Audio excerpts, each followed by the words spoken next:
खौफनाक साया, धरा शर्मा को हुआ एक दिल दहला देने वाला अनुभव। आसपुरा विस्तार में रहने वाली धरा शर्मा की अभी नई नई शादी हुई थी। शादी के 2-4 दिन बाद ही पति दिलीप को ऑफिस के काम से एक हफ्ते के लिए दुबई जाना पड़ा। धरा अपने अनुभव के बारे में बताती हैं कि एक रात जब वो अपने कमरे में अकेली सोई हुई थी, तभी अचानक उनका टीवी चलना शुरू हो गया, जिससे वो चौंक गईं। उन्होंने तुरंत उठकर टीवी बंद कर दिया और फिर से सोने की कोशिश करने लगी। थोड़ी देर बाद उन्हें महसूस हुआ कि उनकी बगल में बिस्तर पर कोई लेटा हुआ है। टीवी की अपने आप चलना और फिर किसी की मौजूदगी का एहसास होना घर में अकेली लेटी महिला को डरा देने के लिए काफ़ी था। धरा जिस करवट लेटी थी उसी करवट लेटी रही। उन्हें समझ नहीं आ रहा था कि करे तो क्या करे।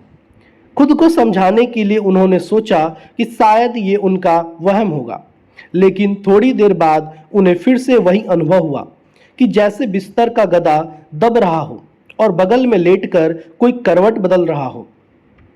इस एहसास से धरा के तो रोंगटे खड़े हो गए। वो समझ नहीं पा रही थी कि यह सब हो क्या रहा है। बहुत हिम्मत जुटाकर वो बिस्तर से उठी और पीछे पलटकर देखा। वहां कोई नहीं था, लेकिन जब उनकी नज़र गद्दे पर पड़ी तो धरा का दिल दहल गया। गद्दा नीचे की ओर दबा हुआ था और ऐसा दिख रहा था जैसे उस पर कोई इंसान लेटा हुआ है। अब वो चिल्लाना चाहती थी, पर खौफ और डर के मारे उनके हलक से आवाज़ तक नहीं निकली। दिल की धड़कन बहुत तेज हो चली थी। घबराहट में धरा ने तकिया उठाकर उस जगह पर फेंका जहां गदा दबा हुआ था। ऐसा करते ही बिजली की तेजी से गदा ऊपर आकर ठीक हो गया और धरा को ऐसा भास हुआ कि वहां से कोई परछाई तेजी से उठकर खड़ी हुई हो। इसके बाद करीब 30 मिनट तक कोई हलचल नहीं हुई। तब धरा में थोड़ी बहुत हिम्मत बंधी और उसने पास पड़े मोबाइल से बगल के कमरे में सो रही अपनी सासू माँ को फोन किया। उनकी सास तुरंत दौड़कर धरा के कमरे में आ गई और पूछने लगी कि क्या हुआ। अभी धरा कुछ बोलने ही वाली थी, उसके पहले उसे फिर से ऐसा कुछ दिख गया जिसे देखकर उसके होश उड़ गए।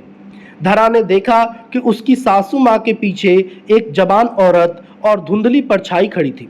उसकी आंखों की जगह काले गहरे गड्ढे थे और उसका कद करीब करीब कमरे की छत जितना ऊंचा था।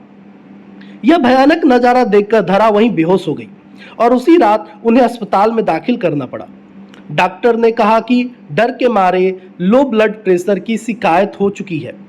धरा के ससुराल वाले वो मकान छोड़ने को राजी नहीं है, इसलिए धरा आज भी अपने मायके रहती हैं। क्या था इस भूतहा घटना के पीछे का कारण? धरा के पति दिलीप की पहले भी एक शादी हो चुकी थी और उसके ऊपर दहेज की लालच में अपनी पत्नी को जहर देकर मारने का मुकदमा भी चल रहा था। बदनामी के कारण दिलीप अपनी मां के साथ एक नए घर में आकर रहने लगा था, जबकि उसके पिता अभी भी पुराने घर की देखभाल कर रहे थे। धरा के परिवार वालों को शादी से पहले ये बात पता नहीं चल पाई, लेकिन इस भुतहा घटना के बाद जब धरा ने दिलीप को आप बीती सुनाई तो उसने पहली पत्नी का राज खोला।